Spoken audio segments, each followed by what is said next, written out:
was the Blue Devils from Concord, California. And they were playing tonight. I'll tell you what, they were cooking. That horn line found some extra octane. I don't know if it was from the rainwater or what, but they took high field brass in the semis, and they were cooking tonight. The color guard had some trouble with some of their tosses, uncharacteristic for them, but things are wet. That may be a factor of the rain. Look at that record. Yeah, what a consistent group. Rain didn't phase them. No. Well, this is championship week here in Jackson, Mississippi. They've all been here, and there's been all kind of events and corps participating. The week included competition between some of the smaller, more specialized corps, the Division II and III corps, and here are their winners.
All right, you saw the champions. Here are the Division III results in full. The Blue Stars, a familiar name from the top 12 days of yore, coming back to take the Division III. That's corps of 60 members and under. Suncoast Sound in 7th, another former top 12 corps coming back.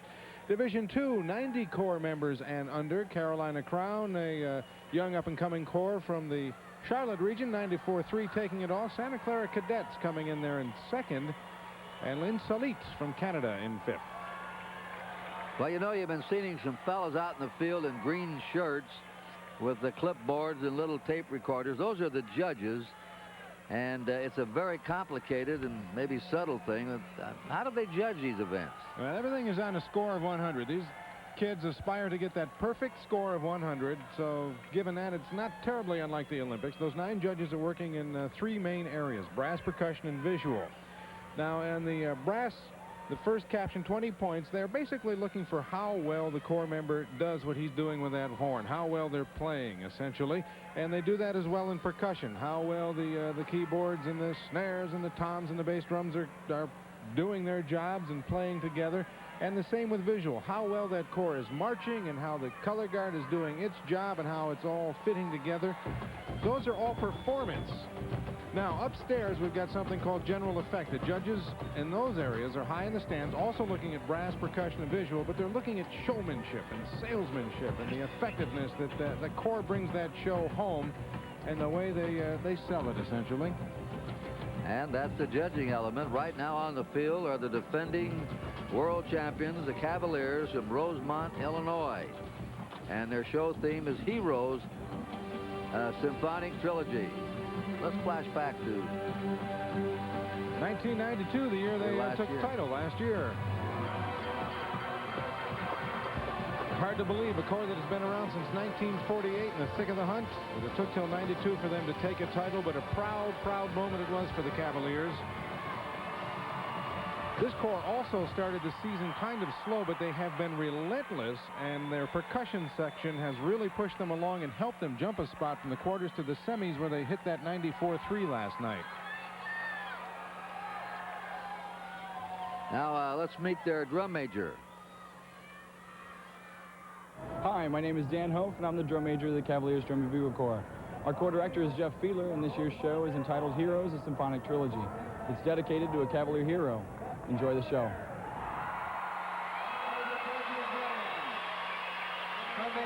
Well, they've really put on a late season surge. First word that comes to mind when you think of these drum members is relentless. This is an all-male corps. and they just push the limits of their performance. And we have them both here to compare in our final show. Madison and now the Cavies, the only two all-male corps left, and the Cavies are ready to go.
The Cavaliers of Rosemont, Illinois.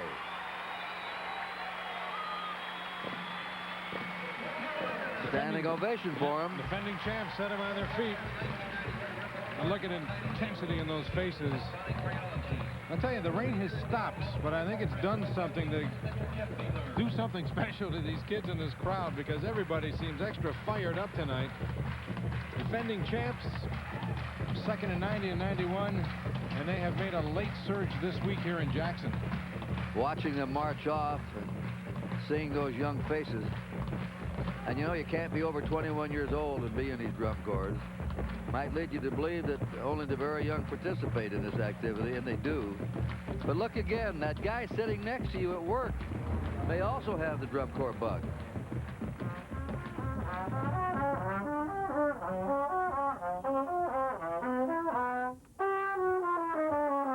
I make sure my coworkers know what I do on the weekends and in the evenings too during the week.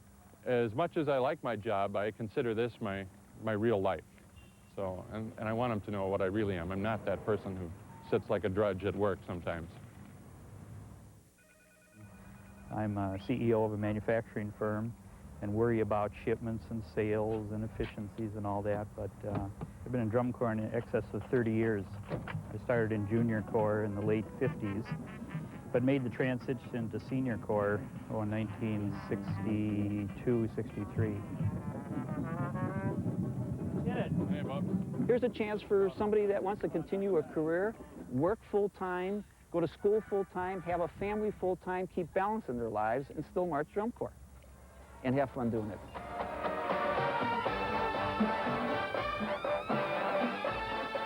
When I watch junior corps rehearse and I see Starr and Madison and what they achieve is so impressive. I look at us and we practice one night a week and a couple weekends, you know, during the summer. And then it's amazing to me what we can achieve, you know, in that same time. So where we are at, it's a chance to perform and it's a chance to march and it's, you know, a chance to perfect marching art. Whatever experience anybody has, we can take it a step further. It's just a chance to be musical and it's a chance to have fun and it's a great social thing.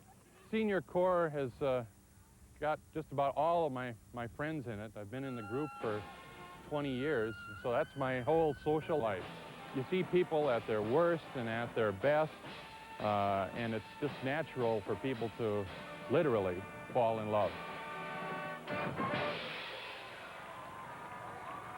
Hot dog. DCI has souvenir items, information about upcoming drum corps events, as well as information about how to join a drum corps. To get the whole skinny, write to DCI, P.O. Box 548, Lombard, Illinois, 60148, or you can call toll-free 1-800-344-2772. Kurt, you know, seeing those senior corps out there, you're only 74. What do you think? Pick it up, put them down with a senior corps? No, I believe I might be the advisor. On the field right now is the Phantom Regiment of Rockford Loves Park, Illinois. Their show theme, The Modern Imagination, based on the work of three modernist musical masters, Hinastera, Shostakovich, and Herman. You'll notice this outfit has their pit in the field, not along the sideline. They've been innovators, and as we flash back, you can see they've also been in the thick of the competition. 1989 was their last second-place year. They have finished second 4 times, this drum corps. Don't want to belabor a point, but they are indeed the best corps never to win a title, and they are going to set this audience on its edge tonight. I will absolutely guarantee it. They're spread right from the start 130 yards apart, and they came in here just rocketing out of the semifinals with a 94-9. Yeah, they ranked 3rd in the semifinals. They're challenging. And let's meet their conductors, Grant Dawson and Aaron Osminski. Hi, I'm Grant Dawson. And I'm Aaron Osminski. We're the conductors for the Phantom Regiment Drum and Bugle Corps from Rockford, Loves Park, Illinois. Our corps director is Mr. David St. Angel. This year's production is The Modern Imagination. Enjoy the 1993 Phantom Regiment. Now, in the wide shot, you can see the pit out there on the field, framed in black. Well, they've got a lot of supporters here tonight in Jackson, Mississippi. Those are the instruments normally you see on the sideline. We call it the pit. The keyboards, the chimes, the timpani. Phantom is staging them in the middle of the field. Some things to watch for in the performance. About halfway through the show, watch for this rapidly moving wedge that'll snap turn 360 degrees. And then later on, they'll use their helmets as frames. Very interesting technique. They're spread out 120 yards from the back of each end zone. And they're just about ready to go.